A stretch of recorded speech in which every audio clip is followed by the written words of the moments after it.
বাবা এ তো ভূতের ঘর গো। এখানে মাদুর পাতা আছে। হ্যাঁ বাবা কি ঠান্ডা। এটা কি ঘর? এমসিকিউটা কোথায় রে? এমসি। তো বন্ধুরা আমরা 3টে রুমই পেয়ে গেছি। একজন আর্লি চেক আউট করেছে বলে 3টে রুমই পাওয়া গেছে, 3, 4 আর 5 নম্বর। তো আমরা এক এক করে আপনাদের ঘরগুলো দেখাচ্ছি। সব 3টে রুমই সেম প্রায়। তো এই দেখুন, এই 5 নম্বর রুম, এর ঠিক অপোজিটেই হচ্ছে এই সোনাঝুরির হাট, যেটা এখনো বসেনি, বোধহয় আজও বসবে না। আগের বার আমরা ওই রুমটাতে ছিলাম, শীতকালে যখন এসেছিলাম ওই রুমটাতে ছিলাম, ওটা আরও ভালো ছিল। এনিওয়েজ ওটা একটু ছোটও ছিল, বাট এই রুমটা একটু বেশি স্পেশিয়াস। এই হচ্ছে রুমের স্ট্রাকচার, অনেকখানি বড়। রুমে কি আছে, এই যে এসি, সুইচ বোর্ড, একটা রেফ্রিজারেটর, আর এই হচ্ছে বেড, ডাবল বেড এটা, এই যে, আর একটা কাবার্ড আছে। এই কাবার্ডের ভিতরটা যথেষ্ট বেশ বড়।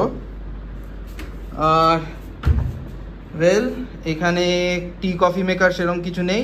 একটা জলের বোতল, 2টো গ্লাস, একটা টিভি আছে, আর বাবা বিশাল বড় একটা ড্রয়ার সেট আছে। আর এই একটা আয়না, আর ঠিক তার পাশেই হচ্ছে washroom.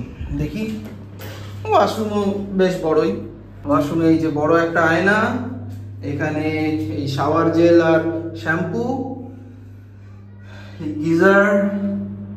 So this is what it is. এটা হচ্ছে রুম নাম্বার 3।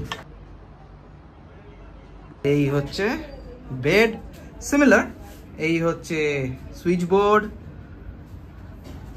এই একটা ফ্রিজ, এখানে আবার একটা ফ্যানও আছে। এখানে সিলিং ফ্যান নেই, কারণ ছাদটা হচ্ছে মাদুরের। বাহ, ওখানে একটা দেরাজ মতন।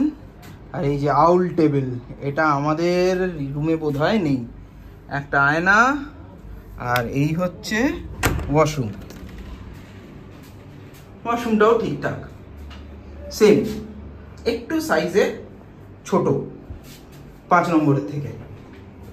তো বন্ধুরা এই হচ্ছে 4 নম্বর রুম, ঠিক তার পাশে হচ্ছে 3 নম্বর রুম। আর এই ব্রিজ পেরিয়ে যেতে হবে এই 5 নম্বর রুম, এইটা।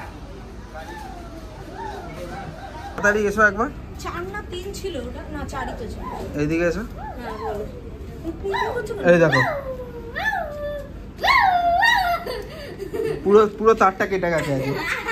এই যে বন্ধুরা সব চললো লাঞ্চে, আমিও যাই। সময় এখন 1টা বাজে। এদের খাওয়া দাওয়া তো অসাধারণ হয়, মানে I am a fan of their cooking. তো দেখি আজ যে কি অর্ডার করা যায়, দেখবো। খাওয়া দাওয়া তো অবশ্যই হবে, কিন্তু তার আগে চলুন ঘুরে দেখা যাক রামশ্যাম ভিলেজ রিসর্টের নবনির্মিত এক্সটেন্ডেড ব্যাকইয়ার্ডটি। নমস্কার বন্ধুরা, আরবেন্স ট্রাভেলগের শান্তিনিকেতন ট্রিপের দ্বিতীয় পর্বে আপনাদের স্বাগত। প্রথম পর্বে আপনাদের জানিয়েছিলাম হাওড়া জামালপুর বন্দে ভারত এক্সপ্রেসে হাওড়া থেকে বোলপুর আসার অভিজ্ঞতা, ও দেখিয়েছিলাম সোনাঝুরি হাটের পাশে হিরালিনী দুর্গোৎসবের একটি ঝলক। আর আজকে আপনাদের ঘুরে দেখাবো রামশ্যাম ভিলেজ রিসর্টের নবনির্মিত এক্সটেন্ডেড ব্যাকইয়ার্ডটি। তো বন্ধুরা আগের বছর যখন এসেছিলাম তখন এইগুলো কিছু ছিল না, এগুলো ক্ষেত ছিল। এখানে ওদের চাষবাস হতো।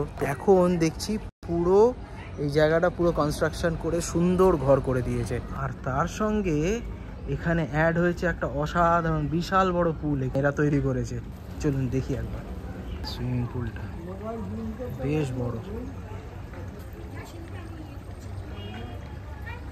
এখানে চেঞ্জিং রুম।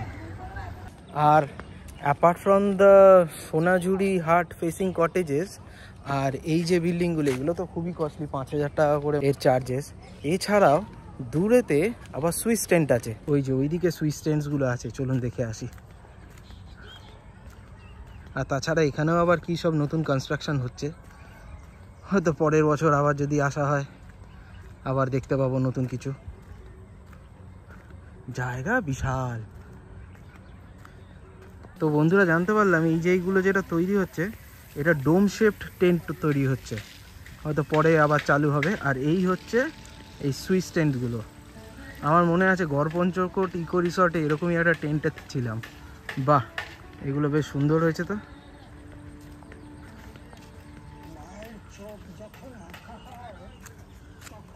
আর এইটা মোস্ট প্রবাবলি শকুন্তলার ব্যাকইয়ার্ডটা। তো বলুন বন্ধুরা, কেমন লাগলো আমাদের এই পরিবেশনাটি? ভালো লাগলে অবশ্যই আরবেন্স ট্রাভেলগ চ্যানেলটিকে সাবস্ক্রাইব করবেন ও ফেসবুক পেজটিকেও ফলো করবেন আর আমাদের সঙ্গে থাকবেন, কারণ পরবর্তী পর্বে দেখবেন আমাদের জম্পেশ মধ্যাহ্নভোজন।